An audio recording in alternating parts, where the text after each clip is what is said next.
salvadoreño tiene el cielo por sombrero. Tan alta es su dignidad en la búsqueda del tiempo en que florezca la tierra por los que han ido cayendo, en que venga la alegría a lavar el sufrimiento, en que venga la alegría a lavar el sufrimiento. Dale que la marcha es lenta, pero sigue siendo marcha. Dale que empujando el sol se acerca la madrugada. Dale que la lucha tuya es pura como una muchacha. Cuando se entrega el amor con el alma liberada, dale salvadoreño, que no hay pájaro pequeño que después de alzar el vuelo se detiene en su volar. Compañeros, cantemos entonces.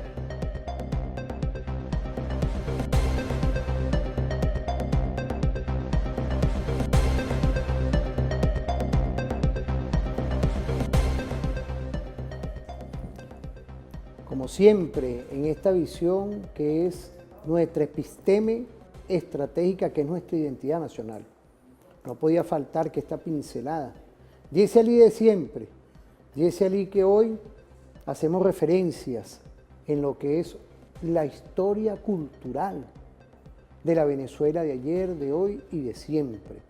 O vamos a irnos a Monroe, son las grandes contradicciones hoy.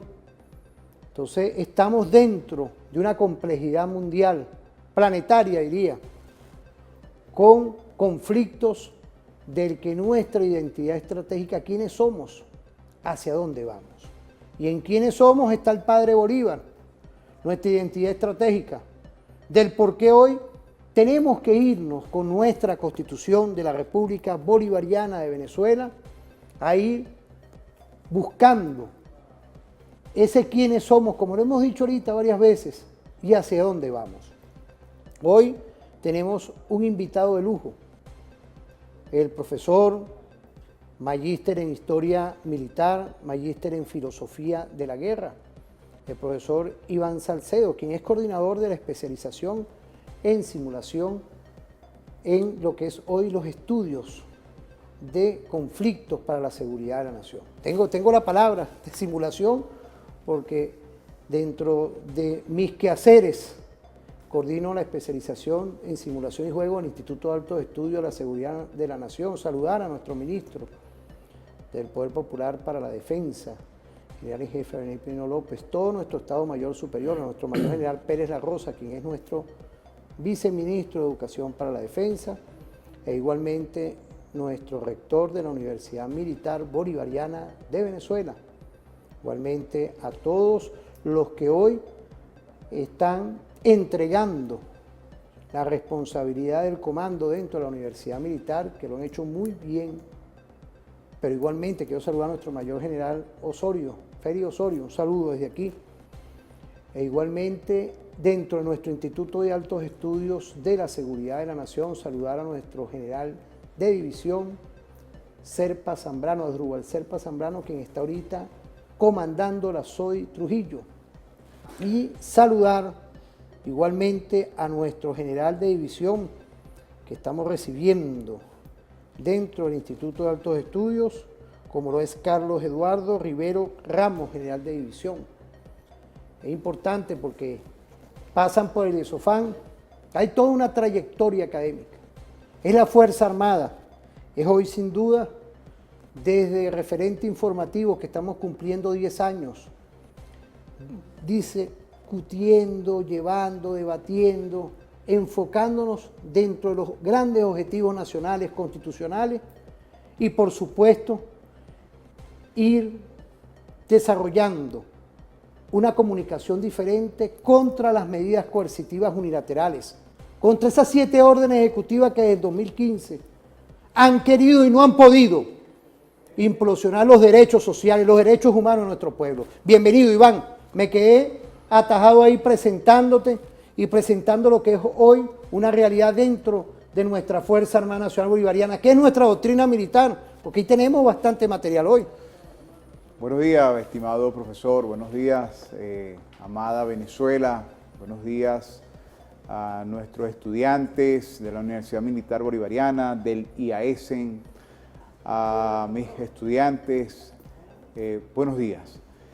Bueno, hoy estamos acá para abordar precisamente pues esa creación que se viene haciendo en Venezuela desde hace más de 200 años, la creación de Colombia, Colombia la Grande, desde los tiempos de Bolívar, y que bueno, hoy en día pues nosotros disfrutamos estamos cosechando esa siembra hecha por el Libertador, esas luchas, esas batallas, ¿verdad?, retomadas posteriormente por Hugo Rafael Chávez Frías, y aquí estamos en medio de un mundo multipolar, ¿verdad? Un mundo que está en contra de la hegemonía occidental, un mundo que queremos, en el cual todos queremos que nuestras naciones sean tratadas de iguales, con respeto, ¿verdad?, con plena conciencia de la autodeterminación de cada uno de los pueblos. Los pueblos son los que deciden, no grandes corporaciones ni gobiernos de otras latitudes. Entonces, bueno, es un honor estar aquí hoy, en esta mañana divina, deliciosa, acá en TV Fan, para conversar de estas cosas que muchas veces han estado escondidas, pero que es necesario estarlas debatiendo, estarlas renovando, traerlas al presente, contrastarlos con nuestro presente y tomar de allí las orientaciones necesarias para el mejor actuar, el actuar en función de nuestro país, de nuestro pueblo. Iván, la doctrina bolivariana, como sabemos, siempre estamos en ese enfoque dentro de las aulas, tanto a nivel estratégico, a nivel operacional, y el ESOFAN igualmente, porque no es casual que Asdrúbal pasó del ESOFAN, fue para IAESEN, ahorita Rivero, viene del ESOFAN y pasa igualmente al IAESEN, toda una trayectoria, pero nuestras academias. Quiero saludar muy especialmente a nuestra Academia del Ejército Bolivariano y a nuestra Academia Militar de la Guardia Nacional Bolivariana. Pero es ese desarrollo epistémico que hace hoy sentir que son 200 años de Junín, 200 años de Ayacucho, que no es poca cosa hoy que Bolívar no se quedó en Carabobo. No. Lo hemos estudiado varias veces. Por supuesto. Lo hemos conversado. Bueno, el padre Bolívar, ya en 1817, cuando se toma Angostura, después de mayo de aquel año de 1817, ya Bolívar comienza a llamar a los distintos venezolanos que estaban en distintas latitudes, en el Caribe, en Trinidad, en Nueva Granada, los llama para, bueno, vamos a hacer la república, vamos a construir la república. Y en ese llamado él deja claramente, ¿verdad?, yo lo tengo ubicadito esa información, bueno, que el objetivo es pasar por Caracas, liberar a Venezuela, liberar la Nueva Granada y liberar al virreinato del Perú. Entonces Bolívar desde bien temprano, ¿verdad?, ya tenía madurada la idea de que había que liberar a la América toda, a la América nuestra, la patria grande. Entonces, bueno, no fue un hecho casual, no fue un hecho fortuito que al llegar a Carabobo, Bolívar pusiera sus ojos, pusiera su empeño en la liberación del sur. Pero fíjate, ahí hay un detalle. Detalle que lo hemos hablado. En estos días estamos en un conversatorio 204 del Tratado de Regulación de la Guerra. Regularización y el armisticio. Claro, pero fíjate, Trujillo, saludar a las familias allá en Trujillo, en Santana de Trujillo. Pero ahí se creó una doctrina para lo que tiene que ver los derechos humanos y el respeto. El respeto que así no lo queramos tener, hay hoy un respeto internacional y se creó una doctrina de parte de ese tratado con el tema de respeto a la vida en situaciones bélicas, ¿no? Eso se hizo a los venezolanos. Claro. Bueno, porque antes de irnos a Carabobo, antes de irnos al sur, yo creo que está eso, podemos darle unas pinceladas porque estamos celebrando 204 años de esa firma, ese tratado de amnistía. Mira, es importante, nosotros, nuestra historiografía, nosotros los historiadores, los investigadores en historia, lo hemos estudiado a profundidad, por ejemplo, la magnitud de la actuación del ejército realista en Venezuela, el ejército comandado por Pablo Morillo. Pablo Morillo llegó en 1815 y Bolívar, por mucho empeño, por muchas ganas que tuviese de llegar a Caracas, fue después de Carabobo en 1821. O sea que el dispositivo realista era efectivo, era un ejército bien armado, bien constituido, era un ejército formal, formado como tal, ¿verdad? Como ejército, y así actuaba. Era un ejército formidable, el ejército realista. Y evidentemente Bolívar no pudo llegar a Caracas en enero del 17, no pudo, tuvo que regresarse a Barcelona, ¿verdad? Y de allí comenzó a rodear la capital de Barcelona. En 1817 se conquista, se libera a la ciudad de Angostura, se apodera, las fuerzas patriotas se adueñan del territorio de la Guayana, ¿verdad? Y es allí donde surgen los primeros pininos de la República, de la Tercera República. Esa Tercera República, bueno, no se consolida, o sea, el centro del poder gravitaba en Caracas.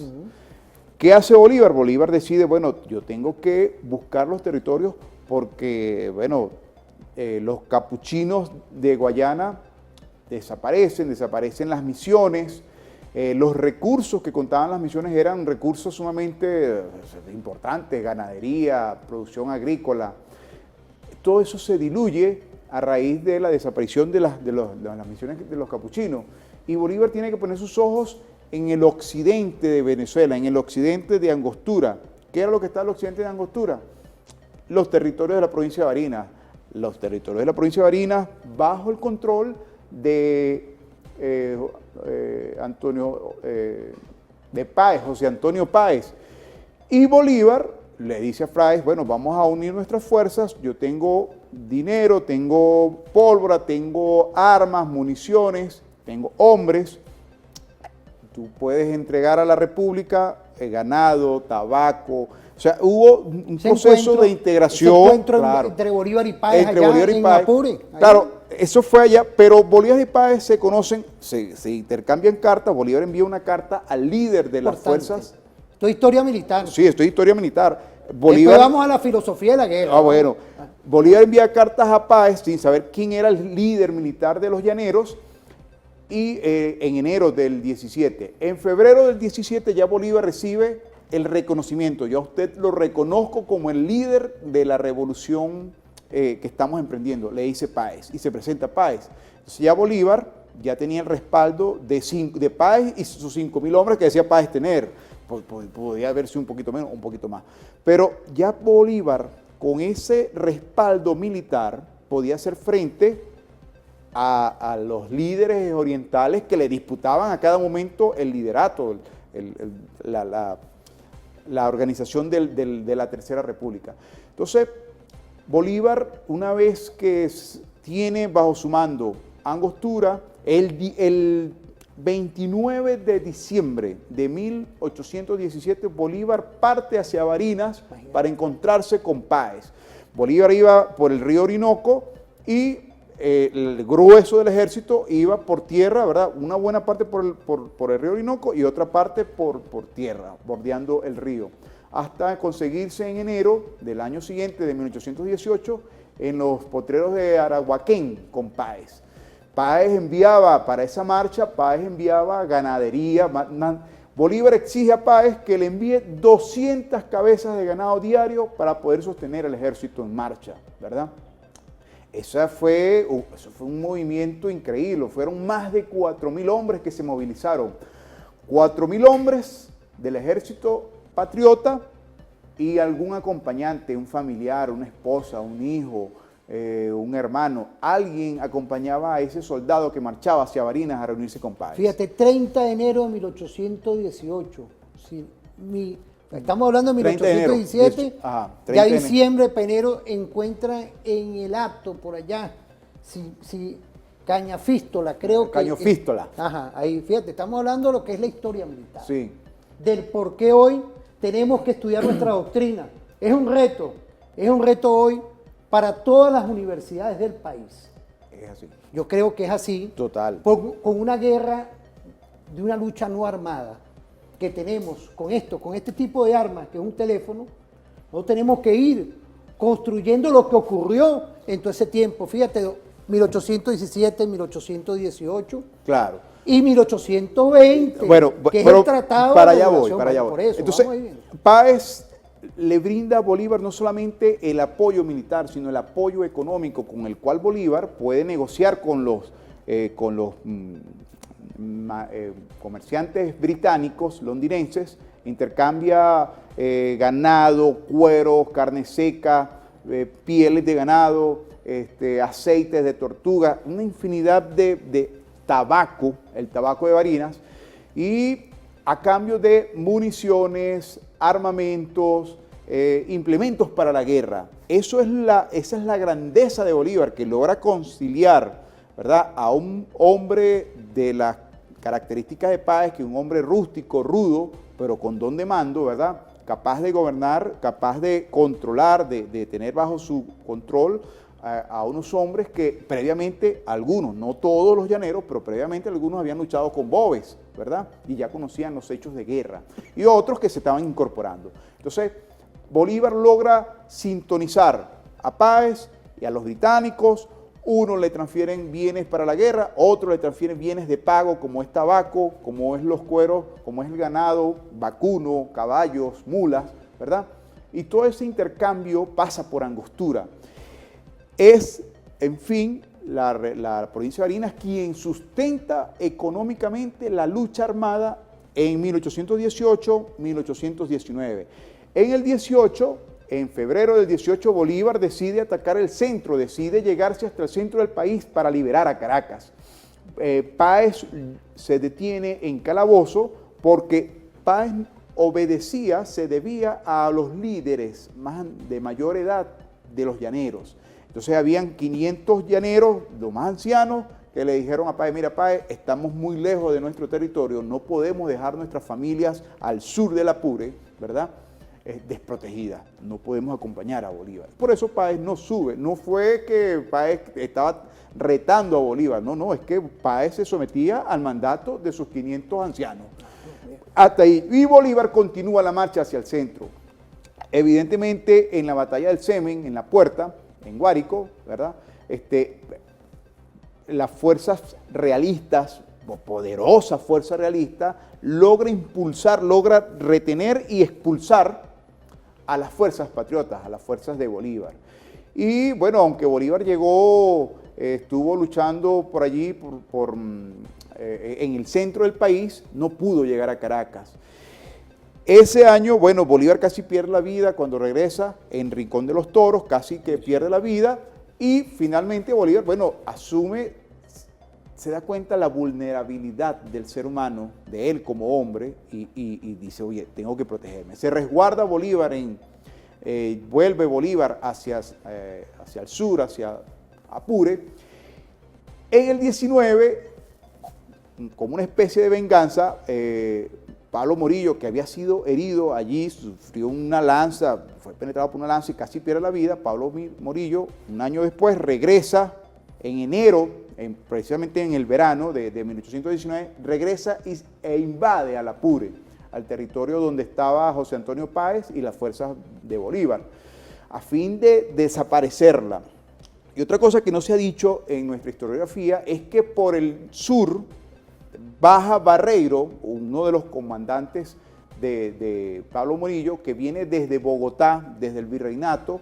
La idea de ellos era unir fuerzas en una especie de tenaza contra las fuerzas patriotas contra las fuerzas de Páez, porque Páez era un hombre de sumo cuidado, era un hombre realmente bien ponderado en las artes militares, ¿verdad? Aun cuando él no había sido formado como militar, era un hombre muy hábil en el manejo de los hombres y en el manejo de los hechos de guerra. Hay que recordar algo, para 1810 nosotros ya teníamos academia militar. Sí, claro. Claro, esos son los detalles. Pero, ya estaba la universidad. Pero 1810 Páez estaba en las sabanas de Barinas, domando caballos, ¿cómo domando Venezuela ganado? de hoy no tiene nada que envidiarle ni a West Point, ni a nada, ¿no? Y aquí no tenemos nada. ni libreto ni nada. Aquí estamos Bueno, pensando lo que es el conocimiento, pero con humildad, con ese Dios que siempre nos ilumina. Entonces, Pablo Morillo, en el 19, Morales le dice ya cerca de mayo, le dice, mira, jefe, Pablo Morillo, vamos a regresarnos porque nos podemos quedar atrapados, viene el invierno, va a crecer el Apure, si nos quedamos de este lado del río, podemos ser presas fáciles de Páez. Y Pablo Morillo, inteligente, me dice, sí, vamos a cruzar. Y cruzan otra vez de nuevo hacia el lado norte del Apure para no ser presas fáciles. Ahí viene el invierno. Bolívar aprovecha esa situación. Pablo Morillo da la espalda y se dirige hacia Caracas. En ese interín, Bolívar, en la entrada del invierno, cuando los llanos son impenetrables por las crecidas de los ríos, salen los llaneros. Bolívar le dice a sus hombres, vámonos hacia Bogotá, vamos a liberar a Bogotá. Y entonces inicia la marcha desde el pueblo del 70, desde el Hato del 70, allá en Apure, cerca de Mantecal, hacia el Orza, cruza hacia los llanos orientales colombianos y ahí comienza el inicio, el ascenso hacia las montañas. Comienza a seguir a Barreiro, ¿verdad? Bolívar, fue un cruce muy difícil ese año 19, y Barreiro es descubierto, pues, o sea, Barreira descubre que es perseguido, es una sorpresa, o sea, bueno, ¿de dónde salieron estos hombres, esta gente? Y Barreiro se da cuenta que es Bolívar quien lo está asediando, quien lo está persiguiendo, y justamente decide presentar batalla en el puente de Boyacá, porque, bueno, todas las condiciones las tenía a su favor.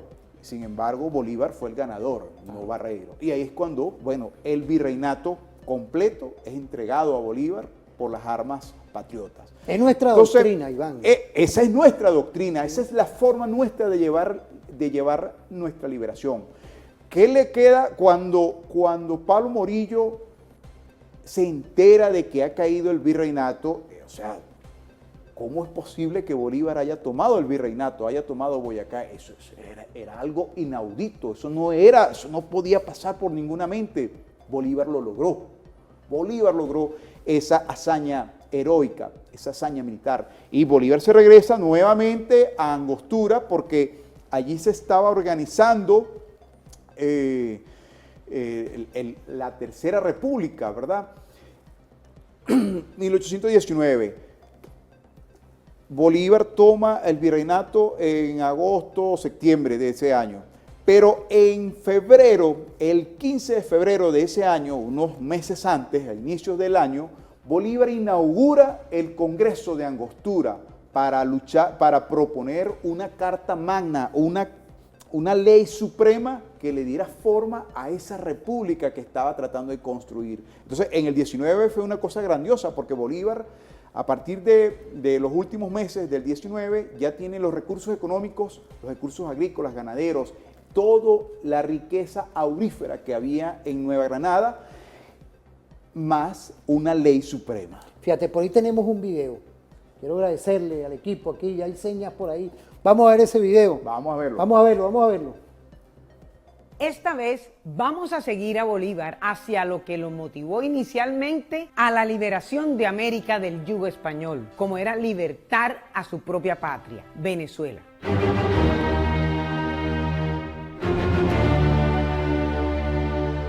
fue dejar a Santander a cargo de la presidencia, con completa autonomía para poder dedicarse solamente a pensar en la guerra de las independencias. Bolívar no pensaba en esto solo porque quisiera la gloria, era también una posición estratégica. Si Perú quedaba como bastión realista en América, por su ubicación en pleno centro de Sudamérica, podría peligrar la independencia de todas las demás naciones del continente. Eso nunca pudieron comprenderlo los cortos de entendederas que lo rodeaban. Se dedica a preparar al ejército libertador, especialmente a poner orden entre sus celosos y hasta peligrosos generales, pero muy a su estilo, sin pelear, sin confrontarlos, amistosamente, pues él sabía que los necesitaba. El éxito de la batalla de Carabobo lo forjó Bolívar desde antes, cuando puso en práctica una estrategia para dividir hasta reducir a la impotencia el mando realista. Allí, en esa batalla, queda expuesta la genialidad como estratega militar del Libertador.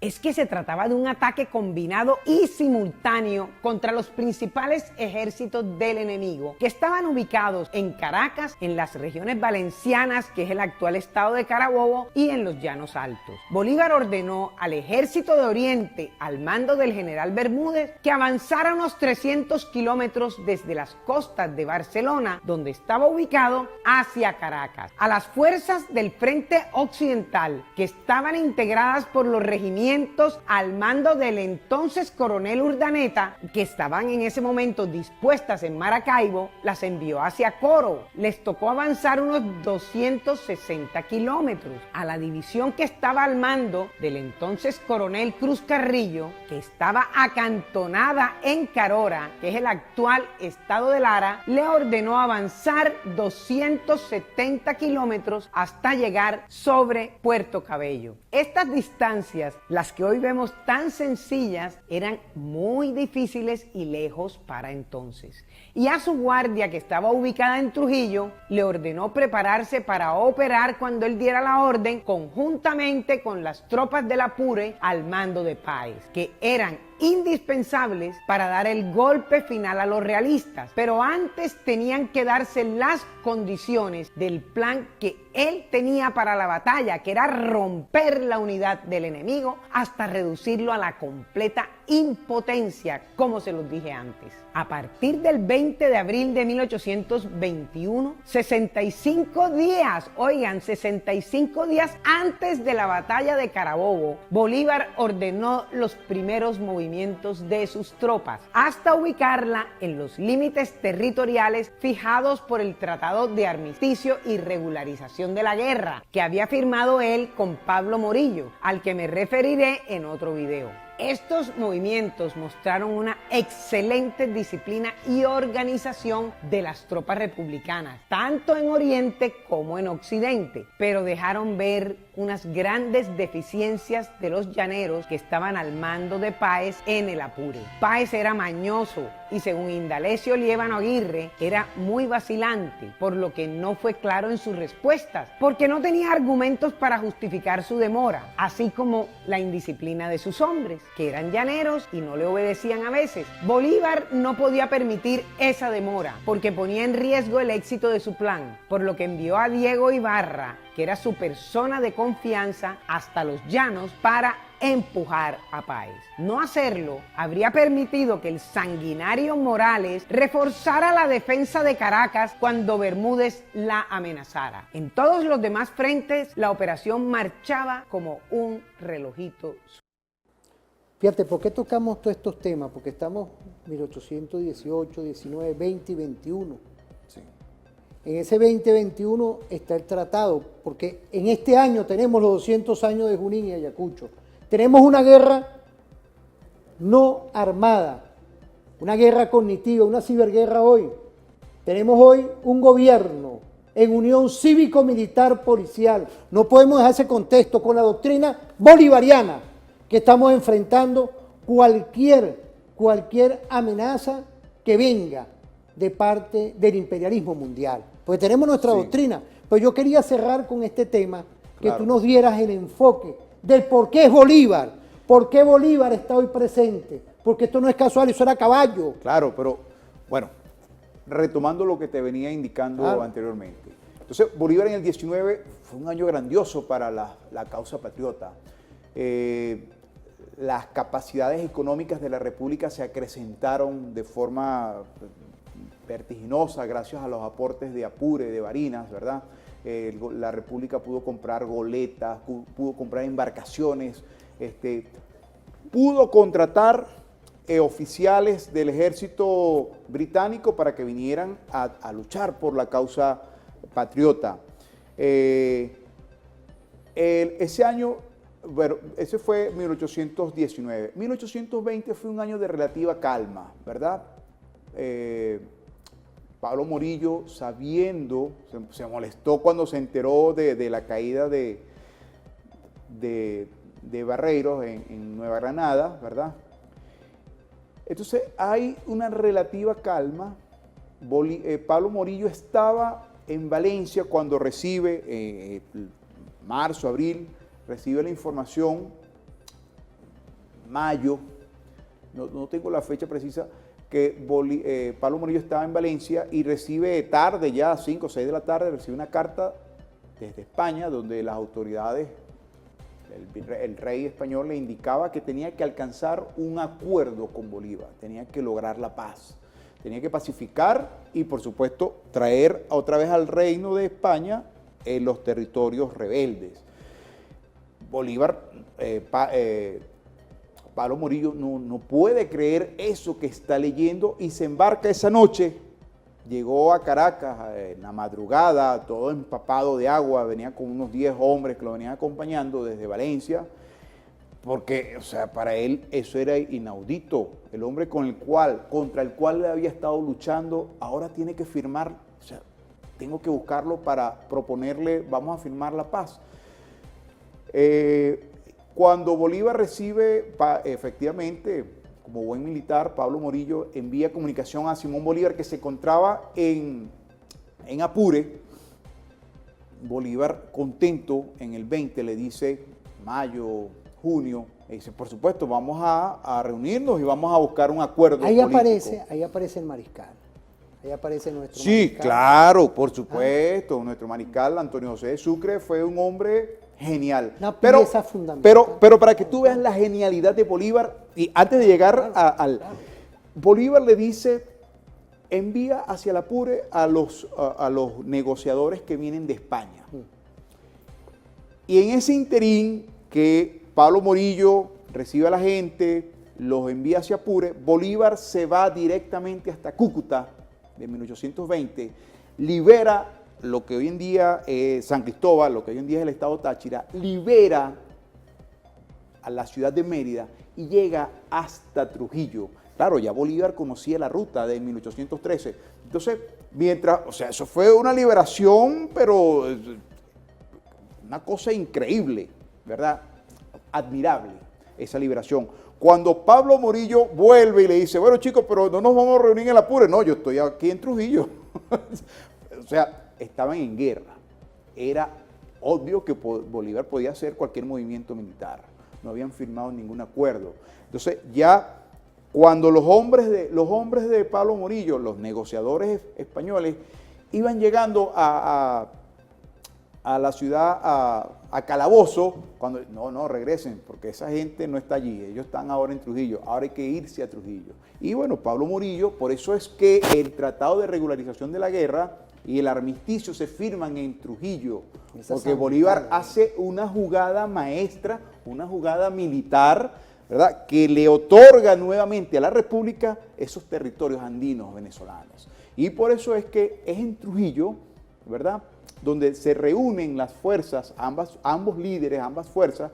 Bolívar delega sus funciones de negociador a Antonio José de Sucre, ¿verdad?, que posteriormente se nombra como el gran mariscal de Ayacucho, y es Sucre quien redacta, o por supuesto en concordancia, siempre negociando, siempre consultando a sus pares, Caparrós, bueno, a la oficialidad realista. Hay un ambiente de concordia, de amistad. Son dos acuerdos que se firman en Trujillo. Pero vamos a ir a una pausa. Por supuesto. Iván, Claro vamos a que irnos a sí. una pausa porque ya llegamos a 1820, 1820. 1821, pero vamos en estos 200 años de cómo se gestó todo esto para llegar nada más y nada menos a lo que fue Junín y luego Ayacucho en estos 200 años que tenemos presente, amigas y amigos, porque la rebeldía, el patriotismo, la identidad nacional del padre Bolívar está aquí. Aquí hoy, con 932 medidas coercitivas unilaterales, con una guerra de una lucha no armada que se da con esto, guerra cognitiva, la Venezuela de hoy, un gobierno social que dirige nuestro comandante y jefe y presidente constitucional de la República Bolivariana de Venezuela, Nicolás Maduro Moros, nuestra Fuerza Armada Nacional Bolivariana, en unión cívico-militar policial, está hoy alerta, activa, porque tenemos que garantizar nuestro Estado social, lo que nos dio en esa angostura de 1819, 1818, que es el Estado social, y hoy lo decimos, un Estado social democrático, de justicia y derechos, que está aquí en la Constitución. Vamos a una pausa, nos vamos con un video.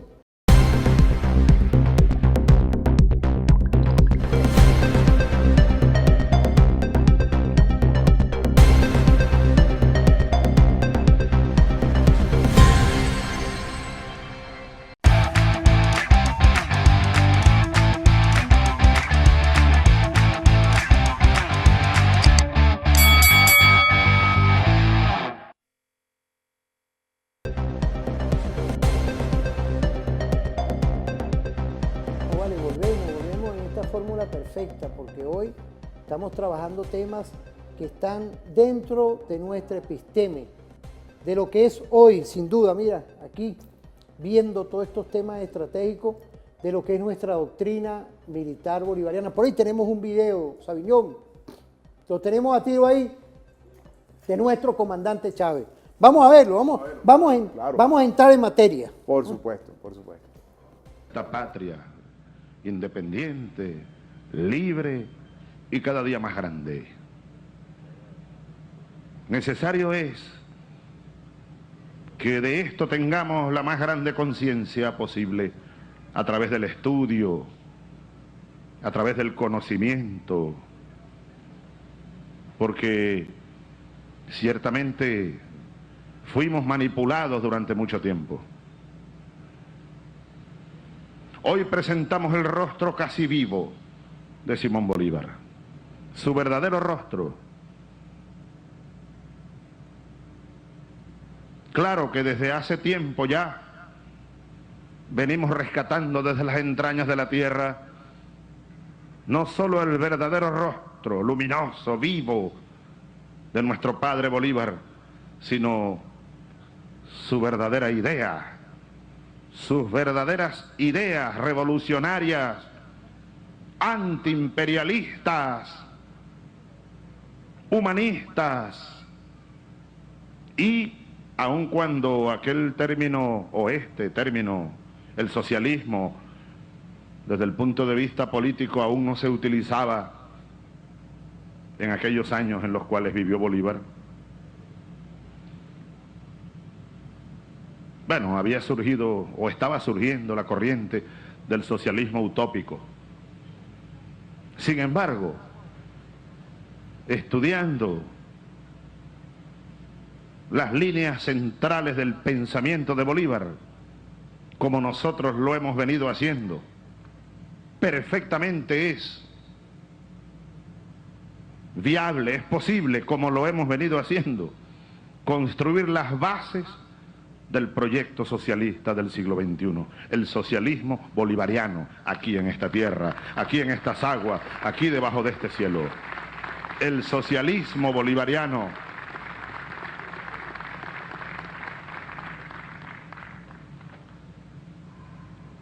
además irradiar este continente con su pensamiento geopolítico. Ayer estábamos recibiendo y hoy han estado trabajando todo el día.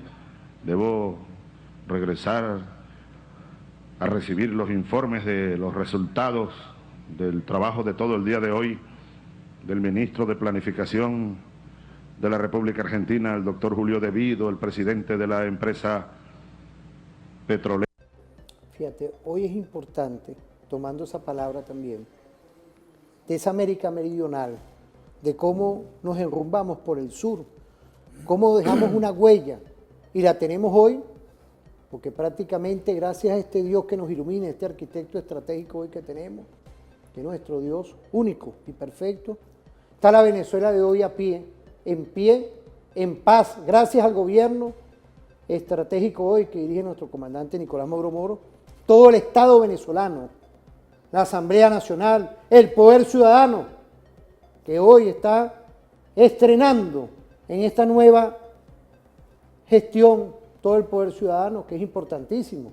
Igualmente el Poder Electoral, el Poder Judicial, que es el Tribunal Supremo. Es decir, hay hoy, con nuestra doctrina, una paz y una tranquilidad que tenemos que mantener, pero volvemos también ahorita a 1820 y 21. Sí, mira, bueno, retomando lo que ya veníamos indicando y esto que acabas tú de señalar, ¿qué se firmó en Trujillo? Se firmó por un lado el Tratado de Regularización. El Tratado de Regularización era un tratado que se pondría en marcha hacia el futuro de 1820, ¿verdad? ¿Cómo se iba a llevar la guerra? Se tenía que llevar como una guerra entre pueblos civilizados, queda allí descrito, ¿no? Donde se respete la vida, donde los enfermos sean atendidos del otro bando, donde, bueno, hay una serie de prerrogativas Pero esa prerrogativa fue una génesis, ¿no? Eso no existía en ninguna parte. Y el armisticio se firma para poner fin, para frenar la guerra a muerte que se venía haciendo en Venezuela. Recordemos que en 1813, el 25 de mayo de 1813, Bolívar emite el decreto de guerra a muerte, que es derogado, que ese accionar violento, de fuerza violenta, que no era una violencia física, sino era una violencia para tratar de romper la moral del enemigo. Bolívar lo consigue. Bolívar suspende ese decreto cuando firma la paz en la Victoria, el acuerdo de paz con las autoridades realistas que venían de Caracas, y Bolívar le dice, bueno, vamos a firmar la paz, me entregan la ciudad y ustedes se pueden retirar hacia donde ustedes decidan en ese momento. Entonces, allí, para los patriotas, el decreto de guerra a muerte queda suspendido allí en 1813. El 25 de mayo se emite y en agosto, los primeros días de agosto, se suspende. Sin embargo, las fuerzas realistas, por ejemplo, José Tomás Boves, sigue aplicando el decreto de guerra a muerte. Bueno, si tú lo aplicas, ¿verdad? Entonces yo también lo voy a hacer. Y las matanzas de Boves en el 13, 14 fueron una cosa, bueno, que todavía perdura en la memoria colectiva de nuestro pueblo. Y viene luego Pablo Morillo con el ejército de pacificación para pacificar estas tierras, y la política empleada por Pablo Morillo, por su ejército, fue una política de guerra a muerte. Ya Bolívar la había suspendido, la práctica. Pablo Morillo continúa. Boves, Pablo Morillo. Y en el armisticio de 1820, esa práctica que era llevada sobre todo por el ejército realista es suspendida. Queda en suspensión, vamos a hacer la guerra de una forma civilizada, vamos a parar las hostilidades. Entonces los tiempos fueron evolucionando sí, hasta crear lo que se llama una humanización. Una humanización. Una humanización que hoy es doctrina en el derecho internacional humanitario. Los que estudiamos los derechos humanos. Claro, deberíamos hacer un estudio en ese sentido porque yo no tengo mayor información. Sé que evidentemente es un hecho, allí están ambos acuerdos, el armisticio. El armisticio, por ejemplo, reconoce cuáles son los territorios de la República y cuáles son los territorios del Reino de España. No, pero sí es una doctrina. Sí, Fue claro. una doctrina, y eso que generó por medio del padre Bolívar, Sucre, y del otro lado, de parte de ese imperio español, exacto, sí se generó una doctrina que hoy está dentro del parte de lo que es el derecho internacional humanitario, quiero saludar al general Crespo, ¿vale? Que asumió la Academia de la Guardia Nacional Bolivariana. Son los detalles. Claro. Detalles, porque yo doy clase también en Derecho Internacional Humanitario, bueno. Introducción al Derecho. Ok. Es ya una hoja de ruta y te agradezco también a ti, porque por ahí nos mandan mensajes de la maestría en simulación y juego, nuestros alumnos, y también de la maestría en lo que es el estudio, la especialización de estudio de conflicto. Estudios del conflicto. Sí, sí. Bueno, estimado profesor, entonces ese año 1820 fue un año de relativa calma, una calma tensa, ¿verdad? Se corona esa calma el 26 de noviembre en Santa Ana de Trujillo.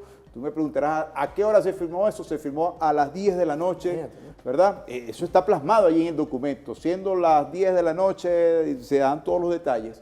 Entonces, fueron dos grandes acuerdos, ¿verdad?, que ponían fin, por un lado, a la guerra a muerte que se llevaba a cabo en Venezuela, aun cuando Bolívar suspende esa guerra a muerte en la victoria en 1813, ¿verdad? Pero el bando contrario, bueno, sigue con su guerra a muerte, con sus prácticas. Y a futuro, tanto la República de Colombia, reconocida así en esos acuerdos, como el Reino de España, convienen en llevar la guerra de una forma más humana, una forma menos destructiva del ser humano. Entonces,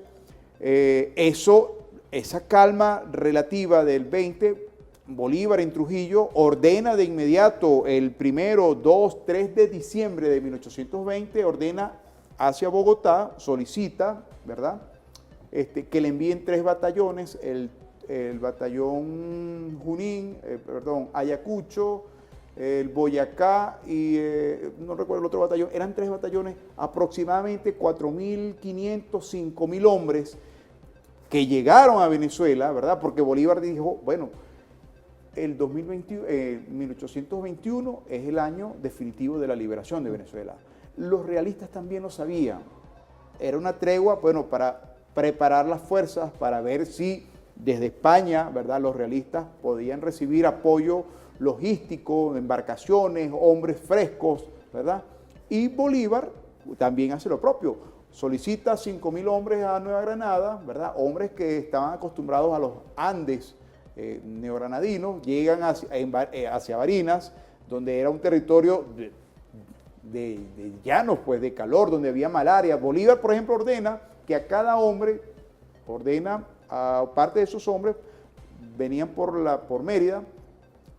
Cuando llegan al pueblo de Barinitas, le dice al general Miguel Guerrero, tienes que suministrarle una porción de aguardiente quinado. ¿Para qué era el aguardiente quinado? Bueno, el aguardiente quinado, ese detalle me lo regaló mi estimado tutor Aristides Medina Rubio, quien fue uno de mis tutor de trabajo de investigación allí.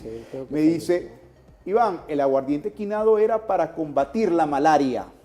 Era gente que no estaba acostumbrado a las plagas que existen en el llano, los zancudos, a los mosquitos, y bueno, para un mes debían pasar allí en Barinitas. Y de Barinitas tomaban rumbo a Barinas y los llanos barineses. Un protocolo. Un protocolo, Bolívar exacto. tenía todo un protocolo ahí. Aún en medio de la informalidad, Bolívar cuidaba a sus hombres. Entonces, una gran preocupación de Bolívar, no fue fácil llegar a Carabobo en 1821. En enero de 1821, Bolívar le dice a Cedeño, te tienes que ir hacia los llanos orientales, hacia Casanare, y te vas a traer 5.000 cabezas de ganado. Y aquí está el dinero, ¿verdad? Monedas de oro. Cedeño se va y en febrero, marzo, regresa. No trae las 5.000, trae el 10%, 500 reses nada más pudo traer.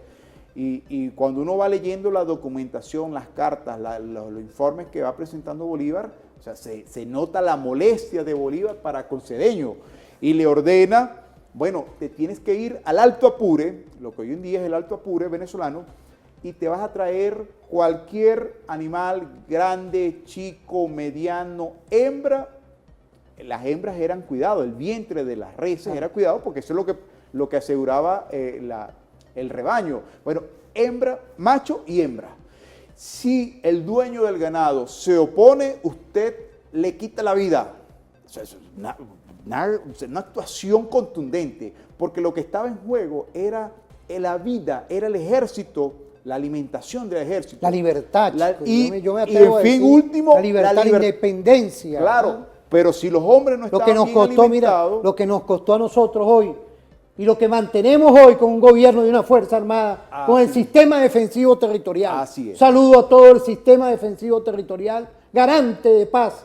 Por allá tenemos en la SOI Mérida a Bencí Guerrero. Está ido por allá, está comandando la SOI Mérida. Por ejemplo, nosotros podemos hacer una relación con lo que estamos viviendo con las más de 930 medidas coercitivas unilaterales impuestas a Venezuela de una forma malvada. Podemos decir, bueno, cruenta. ¿Qué hemos sacado nosotros positivo de allí? Bueno, Venezuela es autosustentable de alimentación, en términos de alimentación. Para allá vamos, vamos, porque yo quería saltar ahorita a Junín. Ok, bueno, pero ya no podemos ir rápido porque hay estos hechos que casi nadie conoce. Claro. Es poco conocido que no fue fácil para Bolívar llegar a Carabobo. ¿Y tú crees que son fáciles 10 años de medidas coercitivas? No, para nada. Aguantando esto. Para nada. Con un empresariado hoy que ha madurado, un pequeño emprendedor.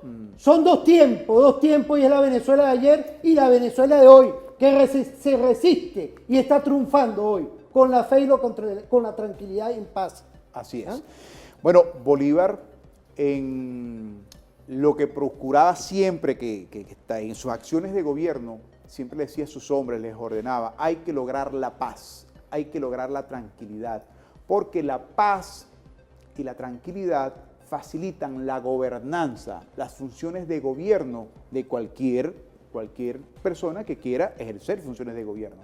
Entonces, Bolívar, era normal en Bolívar llegar al sitio que había logrado conquistar, poner bajo el mando patriota y preguntar, ¿quién de ustedes estuvo con los realistas? O los que estuvieron con los realistas, que eran conocidos, bueno, venga para acá, yo le perdono la vida, pero venga a luchar por nosotros, por la causa patriota, ¿verdad? Tú eres español, pero bueno, pero si te comprometes a luchar por nosotros, tu vida y tus bienes estarán a salvo. Era necesario la paz, hoy en día también es necesario la paz. Por eso es que en Venezuela constantemente recibe ataques exógenos en el presente, ataques de todo tipo, ¿verdad? Porque tendrán miedo a Bolívar. ¿Tú qué crees de eso? Sí, ¿Le tendrá miedo a nuestra doctrina? Claro. Es que Bolívar hay que esconderlo. Como bien decía nuestro amado Ali Primera, vuelve Ali, mira, fíjate, vuelve Ali como empezamos. La oligarquía se aseguraba de ir al panteón para ver si Bolívar estaba ahí. No se hubiese escapado, ¿verdad? Entonces, sí, Bolívar es una persona a la cual todavía causa resquemor en el mundo, en los centros de poder a nivel mundial. Su ejemplo es un mal ejemplo, dicen ellos. Para nosotros es el guía nuestro guía espiritual, político. Un faro. Nuestro faro es Simón Bolívar. Entonces, bueno, no fue fácil para Bolívar llegar a Carabobo, no fue fácil. José Antonio Páez, Bolívar le dice, bueno, tienes que subir desde el 70, súbete unas 4.000 reses y sube todos tus hombres, los que tienes a caballo, los que tienen en infantería, ¿verdad? Y Páez, bueno, a su manera, como bien lo dijo la historiadora colombiana, pues a su manera, mañoso, llegó un día antes de Carabobo, llegó y unió sus fuerzas. Pero esa llegada, ese día antes de Páez, facilitó, le dio un ímpetu a las fuerzas de Bolívar que venía marchando desde Barinas. Bolívar y sus hombres venían desde Barinas, se juntaron y Bolívar no sabía dónde iba a ser la guerra en 1821, dónde iba a ser la batalla final. Él sabía que iba a ser en el centro, calculaba, le dice a Páez, puede ser en Acarigua, puede ser en San Carlos o en Calabozo. Pero ahí te reto, Iván, pero fíjate, ven acá, ahorita te reto a todas y todos que nos están viendo ahorita, vamos a ir a una pausa. Seguro. Quedamos aquí ya en 1821. Ya con pero Carabobo. tenemos que irnos porque en este 2024 son los 200 años de Junín y Ayacucho. Es un programa especial hoy, en estos meses que está retumbando esa canalla por medio de las redes sociales, no le tenemos miedo. Aquí hoy estamos retumbando con la Constitución y vamos para el 10 de enero con nuestro comandante presidente reelecto, en paz y en tranquilidad. Un saludo a Nicolás. Vamos, Nico, vamos para adelante.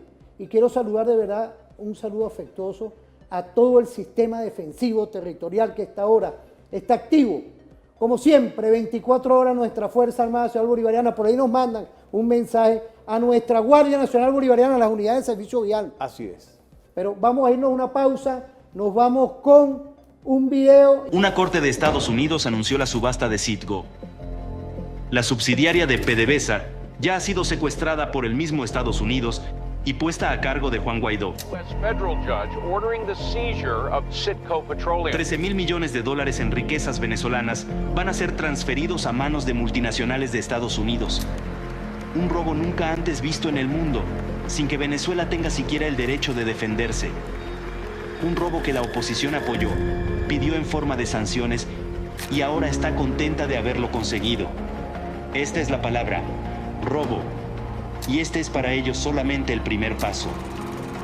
Lo que quieren de verdad es dominar todo nuestro petróleo, como lo declaran sus propios líderes.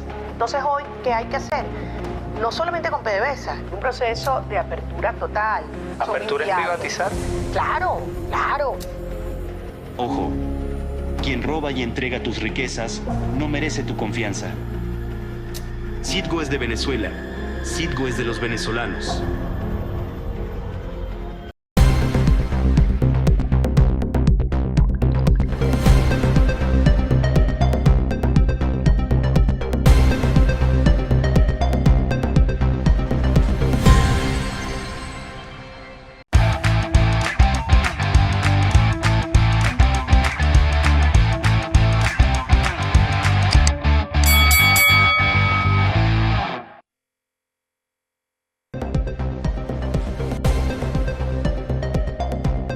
Volvemos, estamos activos por aquí, en esos caminos reales que nos mandan mensajes.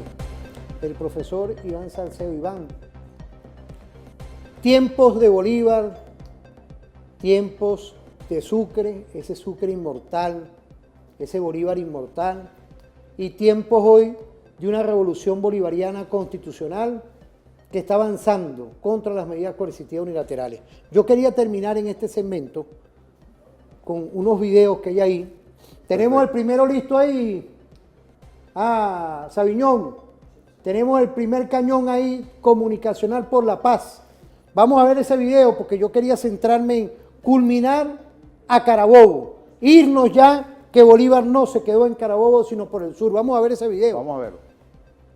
Ejércitos marchaban aceleradamente hacia el encuentro. Ambos estaban convencidos de su inminente victoria. Pero cuando Bolívar comprobó que los realistas iban con mejor paso porque estaban acostumbrados a andar en aquella inhóspita geografía, fue cuando decidió, en una audaz maniobra, cortarle el paso a los realistas. Pero cuando estuvieron los dos ejércitos frente a frente, se dio cuenta que había quedado en una posición de franca desventaja. Primero, porque parte de su ejército había quedado por fuera de la llanura. Y segundo, porque habían quedado atrapados entre un cerro y un pantano. Eso le impedía desplegar las tropas, mejor dicho, habían quedado encajonados. Pero Bolívar entendió que le tocaba aceptar el combate y en forma algo apresurada ordenó al comandante de caballería, al general Mariano Necochea, que se enfrentara a Canterac mientras él unificaba el ejército entero para enfrentar el combate en las mejores condiciones posibles. Esta es la razón por la que en Junín no participó la artillería. Fue por ese audaz movimiento de Bolívar, porque el despliegue de la artillería requiere de una mayor planeación, porque es necesario posicionar previamente al ejército para después ubicar los cañones, y eso requiere de una gran preparación. Esta es la razón por la que en Junín solamente se peleó con sables, y por eso es que a esta batalla se le ha llamado la batalla silenciosa. Fue un combate rapidísimo, un extraño enfrentamiento. Solo se combatió con espadas y lanzas, únicamente se escuchaba el ruido de las espadas, el casco de los caballos, los gritos de guerra de los soldados, el aullido de los heridos y el clamor de los moribundos. Pero volviendo al frente, cuando Canterac se dio cuenta de la precaria situación de los patriotas, embistió en contra de su caballería y de los granaderos que peleaban junto a la caballería. Sin embargo, estos hicieron una maniobra para retrasar a los españoles y lograr abrir paso a los lanceros, de manera que estos pudieran clavarles sus larguísimas lanzas. Fíjate, importante hoy, ¿no?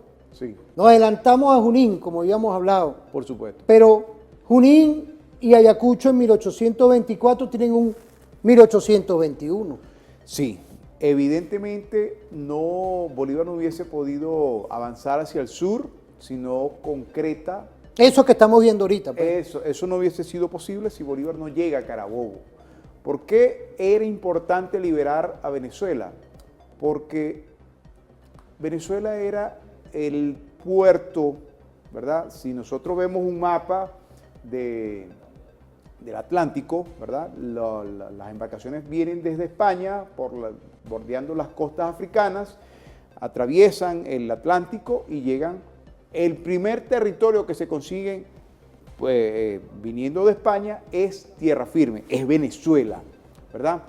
Allí los barcos llegaban a puertos venezolanos a hacer reparaciones necesarias, porque eran embarcaciones de madera, recordemos, ¿verdad? Las embarcaciones llegaban a recargar agua, alimento, las embarcaciones descansaban.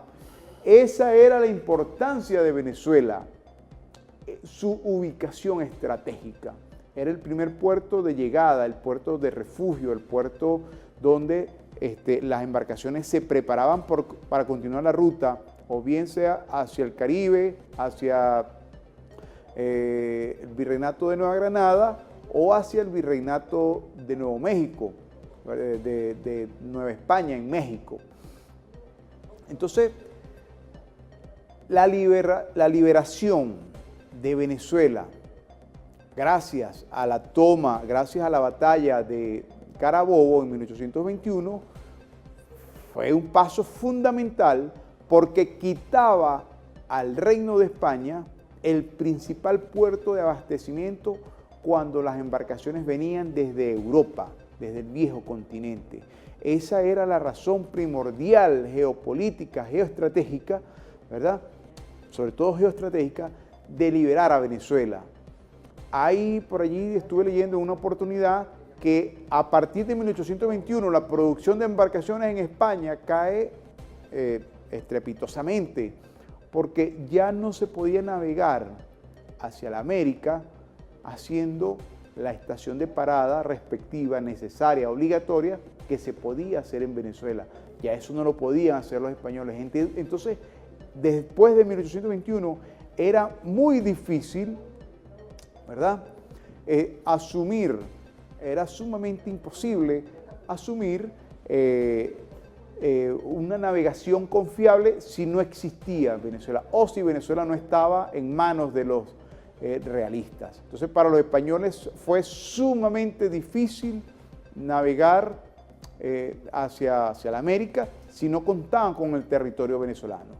Entonces, bueno, de allí, pues la importancia de Venezuela, de allí, verdad que la liberación de Venezuela impidió a los españoles seguir empleando este territorio para el cruce primero hacia los virreinatos de Nueva Granada, de Nuevo México, de México, y hacia el Caribe. Por ejemplo, los españoles, era normal que una embarcación española llegase a Panamá. En Panamá se trasladaba todos los bienes que iban hacia el otro lado, hacia el Atlántico, hacia el Pacífico, y otra nave desde el Pacífico iba hacia el Perú. Esa ruta ya no la pudieron continuar haciendo los españoles después de 1821. Entonces tenía que hacer una ruta más peligrosa, más larga, de mayor desafío para los navegantes, como era la navegación hacia el sur, pero por el estrecho de Magallanes. Cuando hablamos de los españoles, yo siento que es que ellos creían que este era territorio de ellos. En un principio, después que vino esa implosión de esa conquista que fue un genocidio. Perdona que te interrumpa, claro. Ellos siguen creyendo que esto es de ellos. Bueno, pero ahí vamos, pues. No, es que esto es importante porque claro. Aquí no tenemos ni TV Pronter, aquí no tenemos libreto, es nuestros estudios que nos da nuestro Dios que hoy estamos dándole vida a programas en vivo y en directo. Ahorita le decía, me tuve que separar un ratico a una gente en Guárico. Estamos en vivo, estamos activos, estamos dándole vida a lo que es hoy nuestra doctrina militar emancipadora, me decía una profesora. Te saluda. Okay. Son los cronistas de por allá en Guárico, ¿vale? Sí. Saludando a Jorge Berrueta, director de nuestra Biblioteca Nacional también. Nuestro amigo Jorge Berrueta. Entonces, fíjate, son esos detalles que uno ve cómo hay un tiempo ayer, un tiempo de hoy con ese colonialismo, ese eurocentrismo que todavía para ellos está y para nosotros no. Entonces, fíjate, ahí tenemos otro video. Por supuesto. Lo tenemos a tiro ahí, que va con esto, porque es Junín y Ayacucho, es Bolívar. Nosotros no nos quedamos en Carabobo. No. Carabobo expulsa a un imperio que siguió metido en todo el territorio del sur, lo que hoy es ese sur global. Un sur global hoy que está pegando en los BRIC, y la Venezuela de hoy, con 932 medidas coercitivas, estamos neutralizando la Venezuela completa, no la Venezuela media, la Venezuela con industriales, grandes, pequeños, medianos, emprendedores, un gobierno todo con un Estado venezolano y un pueblo emancipado en la búsqueda de garantizar nuestra soberanía, nuestra independencia y la paz, que nadie nos las va a quitar. Eso es algo que lo decimos por aquí, con toda la alegría y el amor que nos da nuestro Dios, ¿vale? Vamos a ver ese video, Iván. Vamos a verlo, vamos a orientarnos con él. Sucre aún no era mariscal. Había encargado al general Miller para cuidar de sus tropas en las frías alturas y había dispuesto depósitos llenos de provisiones a la bajada de los montes más altos. Es que, casi como en el páramo de Pisba, los soldados tuvieron que aguantar de todo, desde helajes extremos, mal de altura, insolación, quemaduras de la piel. Estaban pero muy fatigados, pero no cesaban porque el líder que los comandaba iba muy orondo al frente. Detrás de ellos iban las marihuanas, a quienes irrespetuosamente María Arana las llama las rabonas, imagínense. Pero ellas eran como otro ejército paralelo que literalmente marchaba detrás del Ejército Libertador y estaba integrado por las esposas, novias, madres, hijas o amantes de los soldados. Ellas se encargaban de todas sus necesidades, eran mujeres rudas y se dice que tal vez estaban mejor adaptadas al territorio que los propios soldados.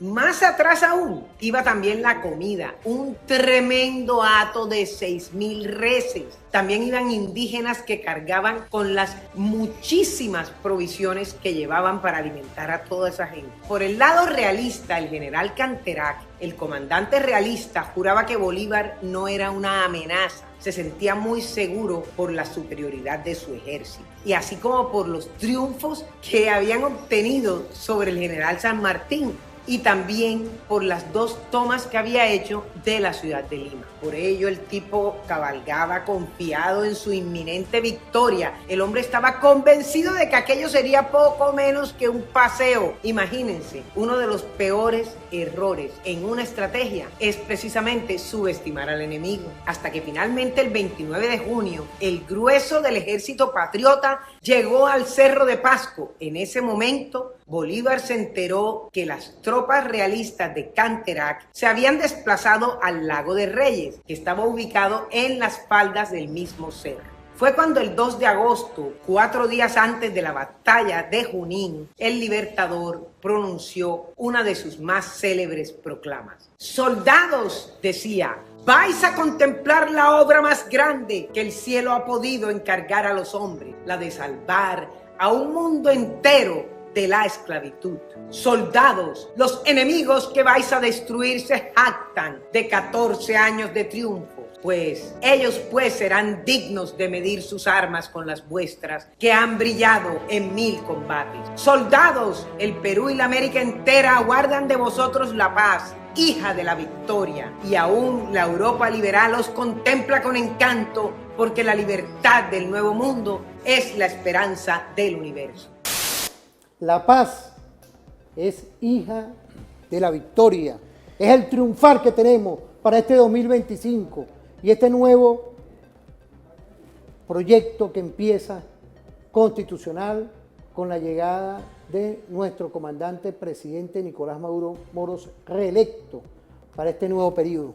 Porque es la victoria que tenemos todos cabemos aquí, todos los que estamos aquí cabemos. Ahí van. Un inciso.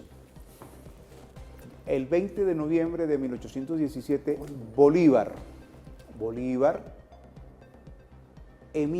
decreta la incorporación de la 8ª estrella en la bandera En Guayana. colombiana, que representaba la provincia de Guayana.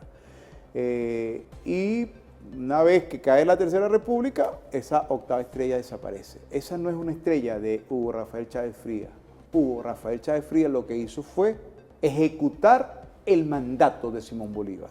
Entonces, para aquellos que desconocen esa realidad. Bien, volviendo a Carabobo. Entonces, Carabobo finalmente pues nos da la libertad. Carabobo y Junín. En términos, sí, por supuesto, en términos terrestres, porque la lucha armada en alta mar seguía. Los asedios contra Venezuela siguieron hasta 1824 en la batalla, 1823 en la batalla naval del Lago. Bolívar inmediatamente, culminada tomada por la batalla de Carabobo, llega hasta Caracas, se devuelve rápidamente hacia Bogotá, ¿verdad? Y decide pacificar, tiene que controlar Bolívar, porque era un terremoto político que tenía hacia el sur de la Nueva Granada, hacia el sur de hoy en día Colombia, en los territorios de la provincia de Pasto. Pasto era un territorio, pero totalmente realista, entregado a la causa realista desde sus más humildes hombres, desde sus hombres más jóvenes hasta los más ancianos, hasta las mujeres, hombres ilustrados, hombres de la iglesia, hombres de Dios, hombres formados, trabajadores, todos estaban al servicio de la corona realista. Entonces Bolívar le tocó hacer frente, ¿verdad?, para poder llegar a Quito. Y entonces ahí es cuando Bolívar pues empeña, se llega hasta el puerto de San Buenaventura y en la costa del Pacífico colombiano. Y en enero de ese año inicia pues la conquista de ese territorio del sur de Nueva Granada. Allí se da la batalla de Bomboná, ¿verdad? 1822, la batalla de, ¿cómo se llama? La batalla de Bomboná, que fue una batalla en condiciones totalmente adversas para el ejército patriota, para el ejército comandado por Bolívar. Un territorio sumamente escarpado, rodeado de grandes abismos, ¿verdad? La niebla, la altura le impedía. Y el papel de la mujer. Mira, el papel de la mujer siempre como vimos ahorita ha sido fundamental. Fíjate, esa explicación que no es nuestra, No, es una historiadora que tiene claro, cortesía se de YouTube. Pero fíjate cómo le da relevancia al papel de la mujer en toda esta campaña de este sur global que se dio en ese momento. Mira, la mujer, hace rato cuando estábamos iniciando el programa, yo indicaba que Bolívar marchó desde el 29 de diciembre de 1817 en dirección a los territorios de la provincia de Barinas, ¿verdad?, con unos 4.000 hombres armados, unos 4.000 hombres que integraban el ejército patriota. Pero al lado de ese hombre iba un acompañante, al menos, un acompañante que podía haber sido la esposa de ese combatiente o una hermana, un hijo. Lo más probable es que fuese una esposa. Realmente yo no tengo la documentación bien descrita, pero iba alguien porque más o menos las raciones que Bolívar solicitó a Páez en cuanto a ganado, ¿verdad?, indicaban que no eran para 4.000 hombres, eran para unos 10.000 personas que estaban en marcha. Esas 10.000 personas, la otra parte, los 4.000, los otros 4.000, los otros 5.000 debieron haber sido o las esposas de los combatientes, o sus hijas, o sus hijos. Entonces, la mujer jugó un papel fundamental, ¿verdad? Hay quienes han venido haciendo esa investigación, no conozco los resultados definitivos, pero se están montando esos elementos que, bueno, que bien se indica en el video que se acaba de presentar, pues la mujer jugó un papel fundamental, porque ¿quién era la que cocinaba? ¿Quién era la que curaba a los enfermos? ¿Quién era la que cuidaba de los enfermos? Eran básicamente las mujeres, nuestras mujeres. Fíjate, toda una visión que hemos estado viendo y estudiando, porque en ese momento, en ese tiempo de que la Venezuela liberó y expulsó de este sur global al Imperio Español, hemos tenido una imposición, un injerencismo de parte de lo que es los gobiernos norteamericanos, algunos gobiernos aquí de la región y por supuesto en el caso del eurocentrismo, el coloniaje que quieren imponernos allá. Entonces, yo creo que hoy hemos estado dándole esa visión de por qué es importante estudiar a Bolívar, estudiar a Antonio José de Sucre, porque es nuestra historia, es la historia libertaria, sí, pero vamos a irnos a una pausa. Sí, por supuesto. Vamos a irnos a una pausa, ya por ahí tenemos otro video, quiero saludar a la familia del Cuerpo de Investigaciones Científicas Penales y Criminalísticas, saludar al comisario general Vladimir Flores, un saludo a él y a todo el equipo que dirige el comisario general Douglas Rico, director, porque hoy estamos dándole vida a lo que es la paz. 932 medidas coercitivas unilaterales, no es poca cosa, lo que estamos hoy neutralizando con empresarios, con trabajadores, con campesinos, con pescadoras y pescadores. Toda nuestra visión holística de entender el por qué la Venezuela de hoy está de pie, seguirá de pie y viviremos en victoria de pie. Vamos a una pausa. Una corte de Estados Unidos anunció la subasta de Citgo. La subsidiaria de PDVSA ya ha sido secuestrada por el mismo Estados Unidos y puesta a cargo de Juan Guaidó. 13,000 millones de dólares en riquezas venezolanas van a ser transferidos a manos de multinacionales de Estados Unidos.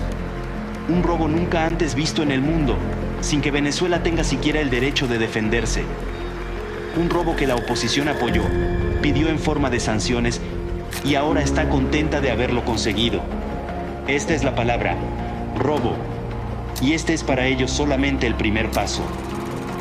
Lo que quieren de verdad es dominar todo nuestro petróleo, como lo declaran sus propios líderes. Entonces hoy, ¿qué hay que hacer? No solamente con PDVSA, un proceso de apertura total. ¿Apertura es privatizar? Claro, claro. Ojo, quien roba y entrega tus riquezas no merece tu confianza. Citgo es de Venezuela, Citgo es de los venezolanos.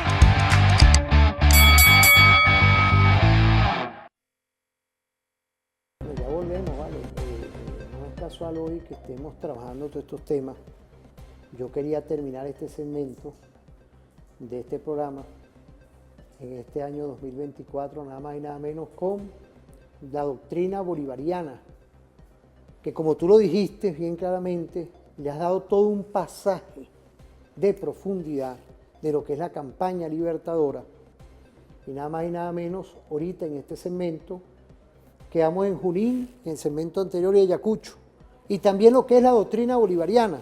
Por ahí tenemos un video, vamos a ver ese video, que dura un ratico, dura un tiempo, pero vamos a verlo. Vale la pena. Vamos a ver. A su regreso, pero llegó un momento en que no le quedó más remedio que enfrentar al enemigo. Fue así como el 9 de diciembre de 1824 estaban los dos ejércitos dispuestos para el combate. Los realistas se habían posicionado en la parte alta del cerro Cundurcunca, nombre que en quechua significa cuello de cóndor. A la derecha estaban las tropas del general Valdés al mando de 4 batallones y disponían de 4 cañones. Al centro del campo estaba el general Monet al mando de 5 batallones. La izquierda estaba comandada por el general González Villalobos al mando de 5 batallones y la reserva eran 10 escuadrones de caballería que estaban al mando del general Canterac, que era el jefe del Estado Mayor del Ejército Realista. Él estaba secundado por el general Ferraz, que era el jefe de la caballería del Ejército Realista. Las tropas del rey desplegaron ese día 9.300 combatientes y los 4 cañones que ya les dijimos. Por su parte, el ejército patriota estaba ubicado en las faldas del Cundurcunca. La izquierda estaba a cargo del mariscal Lamar, que estaba al mando de la Legión Peruana y 3 batallones. La retaguardia estaba a cargo del general Lara, al mando de 3 batallones, Vargas, Rifles y Vencedor de Boyacá. Por la derecha estaba el general José María Córdoba al mando de una división formada por 4 batallones. Al centro estaba la caballería comandada por el general Miller, formada por los húsares de Junín, los granaderos de Colombia, los húsares de Colombia y los granaderos de los Andes. Detrás de ellos iba el ejército de reserva integrado por guerrilleros y montoneros que habían llegado de todo el Perú, que estaban al mando del coronel Marcelino Carreño, libertador de Chile y del Perú, que es un héroe de la batalla de Ayacucho, por cierto, bastante olvidado. Los patriotas llevaban un solo cañón, que estaba a cargo del oficial de artillería La Fuente. El jefe del Estado Mayor del Ejército Patriota era el general Gamarra. El total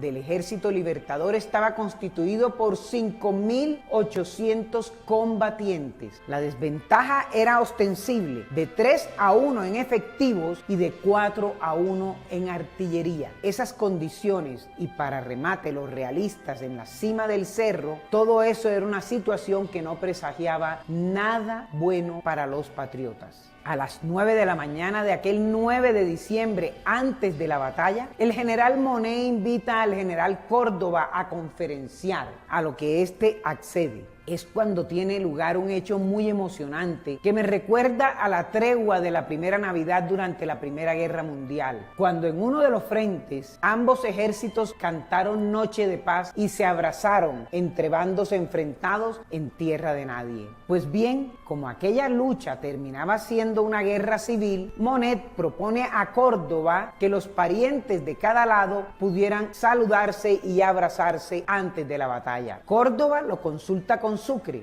y este accede. Entre los patriotas salieron 37 peruanos y 26 colombianos, quienes dejaron sus armas y pasaron a lo que en ese momento era tierra de nadie. Lo mismo hicieron 82 españoles, pero lo que iba a ser tan solo un abrazo fraternal se extendió por más de media hora y después fue muy difícil separar a hermanos y parientes. Media hora después, a las 10 de la mañana, volvieron a encontrarse los 2 generales para dar inicio al combate. Es cuando el general que está a su lado escucha a Sucre decir: que Dios esté de nuestra parte. De inmediato levanta su espada dirigiéndose a sus soldados y exclama fuertemente y con voz recia: soldados, de los esfuerzos de hoy depende la suerte de la América del Sur. Otro día de gloria va a coronar nuestra admirable constancia. Soldados, viva el Libertador, viva Bolívar.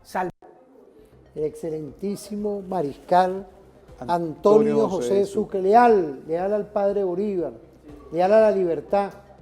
¿Qué podemos decir de todo esto? Porque fíjate toda esta hoja de ruta que hemos trabajado hoy. Mira, Bolívar nunca lo tuvo fácil, nunca. Siempre le tocó enfrentar la situación, el hombre de las dificultades. Entonces, Bolívar libera Venezuela, Nueva Granada, el orden debería ser así: Nueva Granada, Venezuela en 1821, 1822 Pichincha, ¿verdad? Ecuador es liberado. Y en el 1823, que ya el Perú había sido se había constituido como, había pasado a ser un virreinato a ser una república con José de San Martín. Sin embargo, las luchas intestinas, las luchas internas en 1823 hicieron que ese sueño de república en el Perú se viniera abajo. Entonces, lo poco que quedaba del Congreso peruano en 1823 convoca a Simón Bolívar para que se incorpore a la lucha por la libertad del Perú.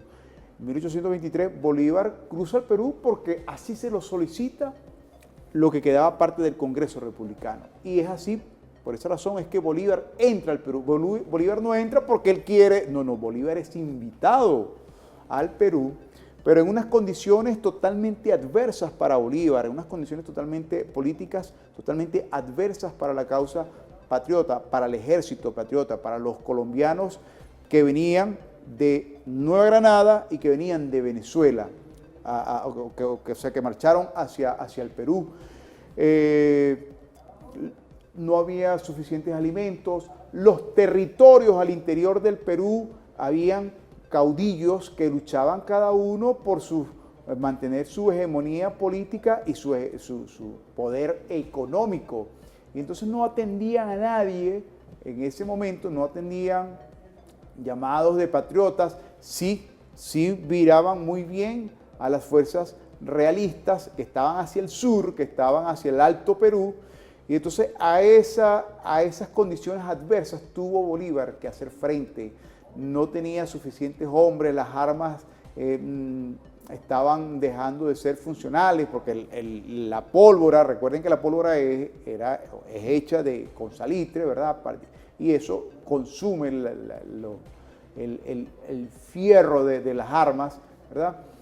Los hombres estaban agotados, los hombres venidos de Venezuela no estaban acostumbrados a transitar por grandes alturas, por grandes dificultades geográficas que presentaban tal vez sí los neogranadinos, pero no los venezolanos nuestros llaneros. Y sin embargo, bajo el mando, Bolívar, acompañado de la genialidad de Sucre, lo ponen bajo el mando, bajo el control político de aquel ejército, y en esas condiciones donde nadie apostaba, nadie en el Perú y fuera del Perú, nadie apostaba por la libertad por la causa patriota, nadie apostaba porque de verdad que la tenía muy difícil Bolívar. Y sin embargo se presentó la batalla de Junín, la batalla silenciosa, como bien lo vimos en el video, una batalla donde Bolívar las llevaba todas de perder y se logra la victoria. Junín, sin Junín no hubiese existido Ayacucho, porque Junín le da a Bolívar, le da al ejército patriota, le da confianza, le da credibilidad.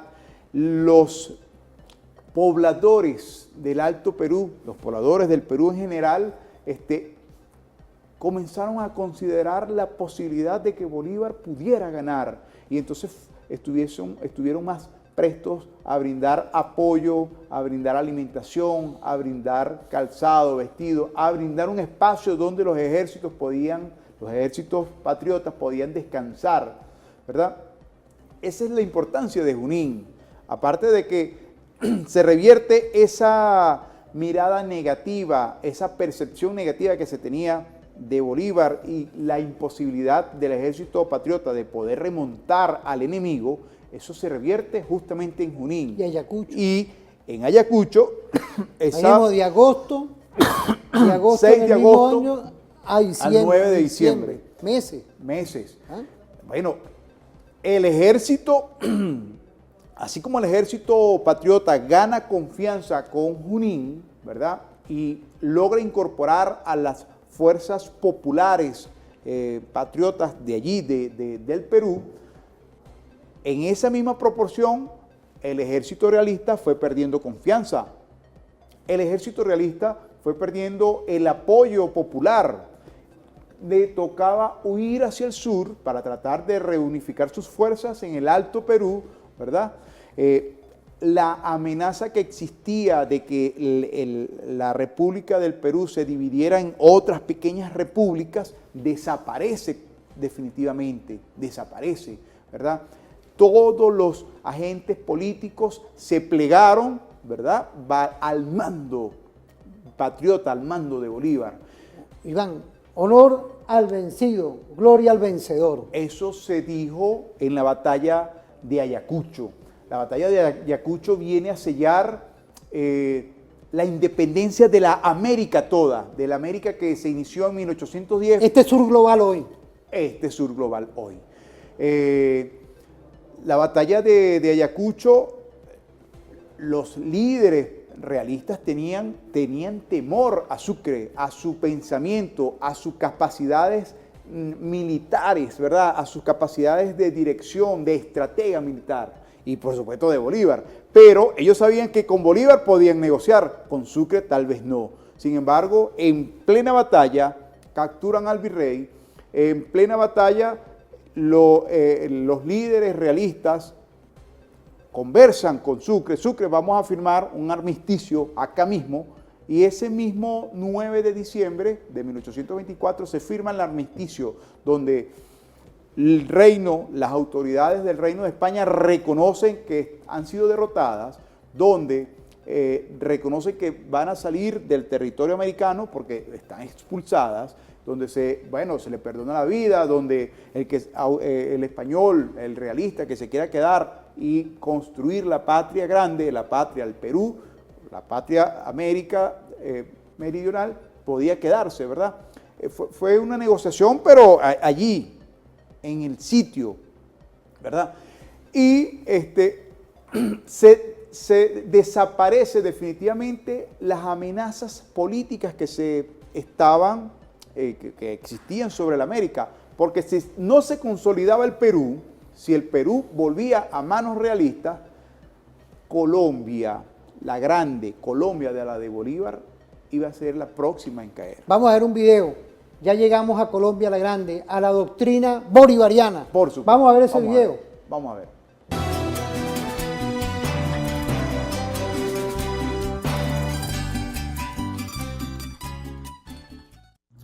Desde varios flancos se ataca a la doctrina bolivariana negando su existencia. Es decir, personeros de la derecha internacional y también nacional, en el caso venezolano, se han encargado de ir desmeritando el pensamiento del Libertador. Algunos, incluso hasta gente que se dice de izquierda, ha dicho que Bolívar no tenía una doctrina porque no escribió libros. Eso sí me parece a mí una mezquindad gigantesca, que le pidan al hombre que recorrió todo un continente llevando la libertad, que no haya escrito libros. Pero déjenme decirle que los miles de folios, documentos, proclamas, manifiestos, la riquísima colección epistolar de Bolívar constituyen documentos que además, como dijimos al comienzo, por ser un pensamiento sistemático, coherente, ¿no?, basado además en aspectos fundamentales, porque Bolívar era un gran conocedor del pensamiento de su época, de los clásicos, del pensamiento más avanzado. Bolívar era un gran conocedor. ¿Qué podemos decir esto? Ya cerrando el programa por el día de hoy, imagínate esto, lo que hemos trabajado, y cerramos con la doctrina del Padre Libertador. Mira, estimado, tantos escritos, tantas estimado cosas Luis, que tenemos. Es evidente, Bolívar para el enemigo de aquel momento y el enemigo del presente, los enemigos venezolanos, a los venezolanos, Bolívar es un ser que hay que olvidar, menospreciar, que no era un creador de doctrinas, probablemente no escribió libros como tal, pero su accionar, su forma de dirigir la guerra, su forma de conducirse en el ámbito político, ¿verdad? Si se recogen desde el punto de vista científico, ¿verdad?, con toda la rigurosidad científica, podemos considerar que Bolívar es un gran estratega, que es un hombre creador de... Tú tienes dos bases, que es la historia militar y la filosofía de la guerra. La filosofía. ¿Qué podemos decir con todas esas bases académicas, epistémicas que tienes tú como historiador real, magíster en historia militar, de nuestro Instituto de Altos Estudios de la Seguridad de la Nación, igualmente en Filosofía de la Guerra de Iesofán, lo que es hoy el Iesofán de la Universidad Militar Bolivariana de Venezuela? ¿Qué podemos hoy visorar? Porque tenemos un papel estratégico hoy en los tiempos, la Venezuela de hoy, la Venezuela de ayer con un Bolívar con doctrina, hoy con un gobierno bolivariano, una Fuerza Armada Nacional Bolivariana ante posibles amenazas que estamos neutralizando porque tenemos 932 medidas coercitivas impuestas, pero nosotros estamos zafando, estamos neutralizándolas. ¿Qué podemos decir ya por el día de hoy? Nosotros somos herederos de Bolívar. Debemos luchar por mantener la paz interna, la paz de la República. La paz de la República es lo que consolida la gobernanza, la capacidad de gobierno de nuestro gobierno republicano, el gobierno del presidente Nicolás Maduro.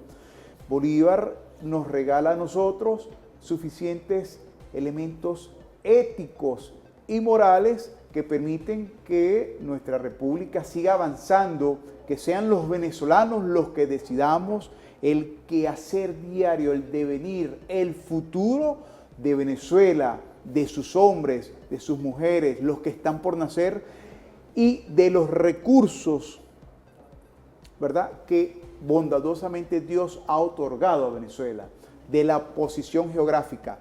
Es responsabilidad única y exclusiva de venezolanos que eso se mantenga, que eso se cumpla. No es que otro gobierno de otras latitudes, otros centros de poder decidan por nosotros qué es lo conveniente. Porque, ¿qué ha pasado a lo largo de la historia? Bueno, Venezuela ha sido considerada como un niño, como un menor de edad al cual hay que llevar agarrado de la mano y, no señor, ya Bolívar nos ha enseñado que nosotros tenemos suficiente madurez política, ¿verdad?, como para asumir la responsabilidad de conducir nuestro destino. Fíjate, Iván, conducir un destino hoy constitucional, un destino de la paz, un destino de independencia, un destino que hoy quiero exhortar de verdad, porque tenemos 10 años en este programa, agradecerle a todos los subsectores sociales, nuestra clase campesina, por ahí nos mandaron de la clase pescadora, próximamente vamos a estar allá. Muy bien. Igualmente quiero saludar a Braulio Álvarez, diputado de la Asamblea Nacional, y todos los invitados que vienen para acá, con la humildad del caso, como siempre, a ti, Iván, que estás siempre pendiente con tus estudios, saludar igualmente, por ahí ya tenemos un presente que vamos a hacérselo llegar a una editorial en este 10º aniversario de parte de nuestro productor Demetrio Francisco Flores, el profesor Wilder Vargas, igualmente Omar Ruiz, todo este equipo perfecto de la producción, con nuestro coronel aquí, que nunca sale, ¿vale? Está aquí, nuestro coronel Patiño, ¿vale? Quiero saludar de verdad a todas y todos los que diariamente hacen un esfuerzo en vernos, en estudiar, en mandarnos siempre su opinión, Iván. Agradecerte a ti, bueno, como patriota, estudioso. Soy yo el agradecido. No, para mí es de verdad claro de que hacer televisión hoy contra las medidas coercitivas no es fácil, Nicolás, y estamos aquí dando la batalla en este 10º aniversario sin parar, que es referente informativo desde aquí, desde la televisora de la Fuerza Armada Nacional Bolivariana. Referente informativo se despide por el día de hoy, dando como siempre unas líneas de acción con nuestros invitados. Saludar a todas y todos desde aquí y espero que pasen de verdad un feliz día. Continúen conectados con la televisora de la Fuerza Armada Nacional Bolivariana. Nos despedimos por el día de hoy. Y nos vamos, como siempre, con la clase pescadora, con la clase que está aquí activa, como la clase campesina. Saludar al ministro Loyo, un hermano, igualmente a todo el equipo de pesca, y nos vamos con ese trabajo que hay, que es la Feria del Cardumen diariamente. Que pasen un feliz día y nos vemos en otra oportunidad. Muchas gracias. Una corte de Estados Unidos anunció la subasta de Citgo. La subsidiaria de PDVSA ya ha sido secuestrada por el mismo Estados Unidos y puesta a cargo de Juan Guaidó. 13.000 millones de dólares en riquezas venezolanas van a ser transferidos a manos de multinacionales de Estados Unidos. Un robo nunca antes visto en el mundo, sin que Venezuela tenga siquiera el derecho de defenderse. Un robo que la oposición apoyó, pidió en forma de sanciones y ahora está contenta de haberlo conseguido. Esta es la palabra, robo. Y este es para ellos solamente el primer paso. Lo que quieren de verdad es dominar todo nuestro petróleo, como lo declaran sus propios líderes. Entonces hoy, ¿qué hay que hacer? No solamente con PDVSA, un proceso de apertura total. ¿Apertura es privatizar? Claro, claro. Ojo, quien roba y entrega tus riquezas no merece tu confianza. Citgo es de Venezuela, Citgo es de los venezolanos.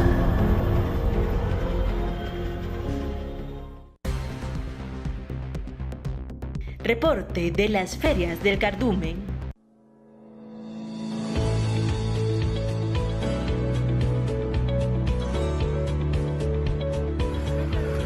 Estamos aquí en la comunidad de Manzanillo, contentas, y esperamos que siga mejorando la pesca para que nuestras sardinas lleguen a todas las comunidades de Venezuela.